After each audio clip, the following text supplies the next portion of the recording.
कहाँ पर है, उसका क्या एग्जैक्ट लोकेशन है, वो कहाँ है, वो नहीं दिया हुआ है।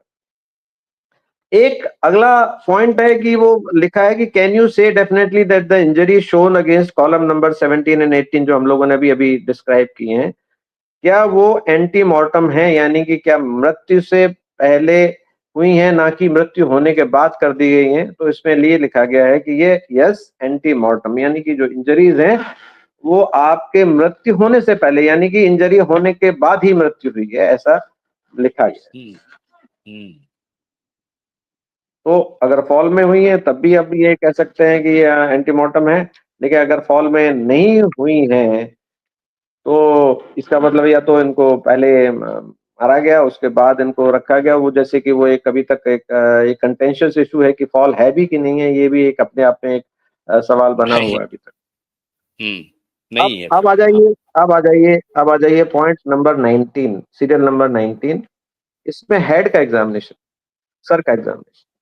इन injury under the scalp and their nature, यानी कि सर के ऊपर जो पूरा जो हमारा ये जो स्किन का पूरा कवरिंग होता है उसके हम स्कैल्प बोलते हैं। और अगर हम कहीं किसी आदमी को देखते हैं कि डंडा मारे कोई तब भी स्किन फट जाती है इसकी, आपको पता होगा। कोई अगर शार्प वेपन मारता है तब भी फट जाती है, और अगर ये प्रेशर में भी नीचे गिरता है कहीं तब भी बहुत जल्दी, जैसे मान लीजिए आपका सर ही अगर एक किसी दीवार में ही लग जाए तो वहां से खून निकलने लगता है और हेमाटोमा बन जाता है, और कई बार वो फट भी जाती है। आपको पता है, जैसे बास्केटबॉल में भी मैंने खेला हुआ, बास्केटबॉल ही अगर लग जाती है तो एकदम फट जाती है स्किन वहां से, और वहां से खून निकलने लग जाता है। तो ये कहने का मतलब है कि वहां पे जो दिया गया है वो injury under the scalp and their nature, वो नील दी गई, यानी स्कैल्प में कहीं कोई इंजरी है ही नहीं, जो कि एक ऊपर से गिरने वाले एक हार्ड सरफेस पर ऐसा संभव होगा नहीं। अगर वो फ्रैक्चर हुआ है और वो अगर सर जो है वो किसी हार्ड सरफेस के कांटेक्ट में आया है या उसे किसी हार्ड चीज से मारा गया हो तो स्कैल्प में इंजरी ना हो, ये संभावना बहुत कम होती है। फिर आ जाइए स्कल वॉल्ट, और उसका डिस्क्रिप्शन दिया है कि linear fracture of skull bones with signs of infiltration staining extends to base and anterior and middle cranial fossa, meninges intact, यानी कि अंदर पूरा का पूरा आपका इंपैक्ट के कारण फ्रैक्चर हुआ है, जो कि पूरा डिस्क्राइब्ड है। फ्रैक्चर पूरी तरह से डिस्क्राइब्ड नहीं है कि आखिर कौन कौन सी बोन है। अगर आप देखेंगे स्कल, इसके कई पार्ट्स होते हैं। एक होती है फ्रंटल बोन, फिर टेम्पोरल बोन, फिर पैराइटल बोन, ऑक्सीपिटल बोन, ये होती हैं। तो आपको डिस्क्राइब करना पड़ेगा कि आपको कौन कौन सी स्फिनॉइड बोन होती, तो इसमें कौन सी बोन्स इन्वॉल्व है, फ्रैक्चर कहाँ कहाँ इन्वॉल्व है, क्योंकि आपको खोला गया होगा, ब्रेन खोला गया होगा ना अल्टीमेटली। तो ये जो है पूरा खोला जाता है हेड इंजरी, क्योंकि main cause of death is head injury here, and head injury well described क्यों नहीं की फिर आपने? हेड इंजरी को बहुत अच्छे से डिस्क्राइब नहीं किया गया है। बहुत ही आप कह रहे हैं हेड इंजरी है, हेड इंजरी, और हेड इंजरी को जो इतना है अच्छे से डिस्क्राइब नहीं किया, अनडिस्क्राइब्ड है। दिस इज मतलब कंप्लीटली नहीं, अनडिस्क्राइब्ड। वेग डिस्क्रिप्शन है, यानी कि description linear fracture of skull bones. मैं अगर ये मान के चलूं तो अगर आपने डिफाइन नहीं किया तो हम ये मान के चलेंगे सारी बोन्स फ्रैक्चर्ड, मान है कि नहीं? अगर आप लिख नहीं रहे हैं क्लियरली तो हम ये मान के चलेंगे कि linear fracture of skull bones मतलब सारी बोन्स में लीनियर फ्रैक्चर्स। अगर ऐसा है तो मेनिंजेस अंदर की इंटेक्ट कैसे रह जाएंगी?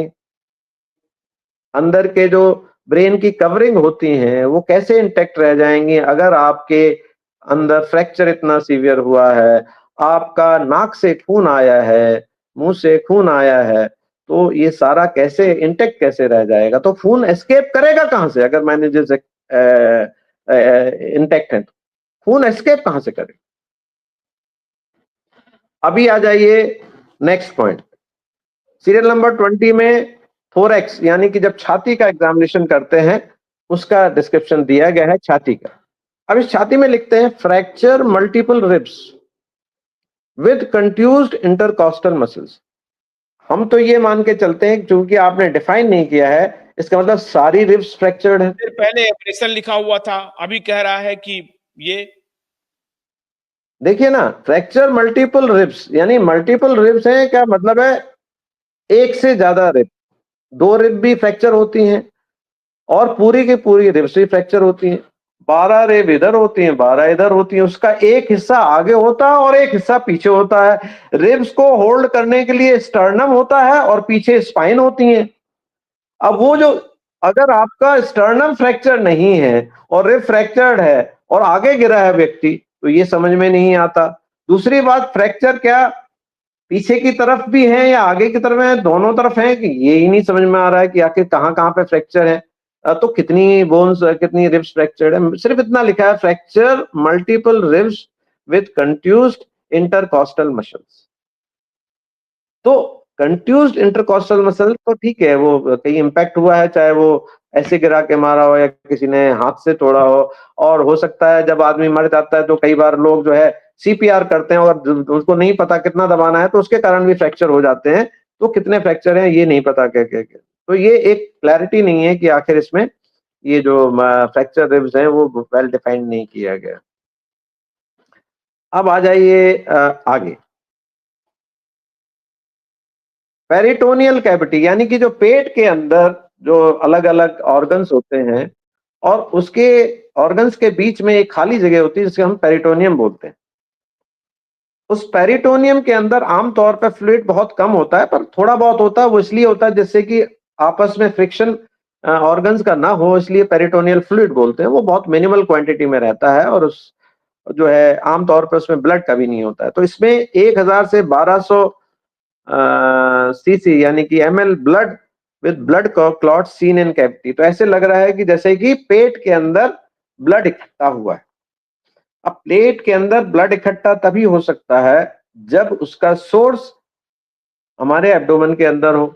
एब्डोमेन के अंदर है, इसका मतलब या तो आपका लिवर, स्प्लीन, इंटेस्टाइन ये फटे हुए हों, या कोई और ऑर्गन जो कि एब्डोमेन में होते हैं, और भी होते हैं, बहुत सारे ऑर्गन्स होते हैं, जैसे कि यूटेरस भी होता है, ओवरी भी होता है, बहुत सारे होते हैं। तो कोई ना कोई कहीं न कहीं बहुत सीवियर इंजरी हुई हो जिससे कि इतना ब्लड निकला, ऐसा होना चाहिए। तो वो जब हम पढ़ते हैं आगे चल कर के, तो इसमें buccal cavity, oesophagus, stomach and it contains वो सब दिखाया जाता है। उसमें ऐसा कहीं नहीं है, सिर्फ एक जगह पे मेंशन है कि लिवर का लेसरेशन, यानी कि छोटा-सा कहीं लेसरेशन है, यानी कि उसके अंदर एक कट है, वो पाया गया है।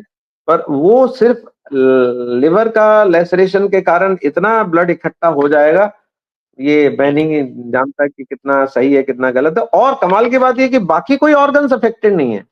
ना ही स्प्लीन है, ना ही किडनी है, ना ही पैनक्रियाज। इतने ऊपर से गिरने के बाद अगर लिवर फटेगा तो बाकी के ऑर्गन्स नहीं फटेंगे, ये एक बहुत बड़ी एक बड़ी अजीब स्थिति है कि हम कैसे डिस्क्राइब करें।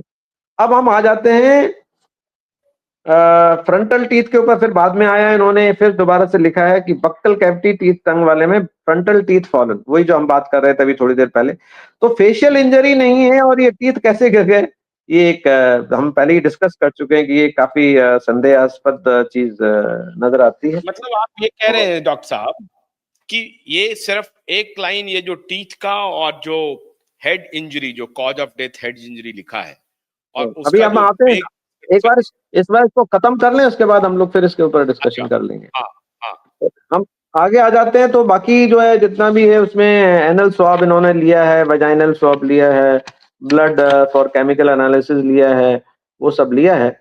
और बाकी लास्ट में जो ओपिनियन लिखा है, opinion as to probable cause of death, आमतौर पर ओपिनियन हम तब तक नहीं देते हैं क्लियरली जब तक कि केमिकल एग्जामिनेशन, वजाइनल एग्जामिनेशन या दूसरे जो हमने सब चीजें हैं, उसके पूरे रिजल्ट हमारे पास ना हो। तो नॉर्मली हम पोस्टमार्टम एग्जामिनेशन में पहला जो कॉज ऑफ डेथ दिया जाता है वो हमें दिया जाता है प्रोविजनल, जैसे कि देना चाहिए। दूसरा होता है फाइनल। अब ये इसमें जो लिखा गया है वो ये लिखा गया है, death due to head injury with multiple injuries, comma with in brackets unnatural. अब मल्टीपल इंजरीज चाहे वो गिरने से हो चाहे किसी के मारने से हो, वो तो अननेचुरल वैसे ही होती है।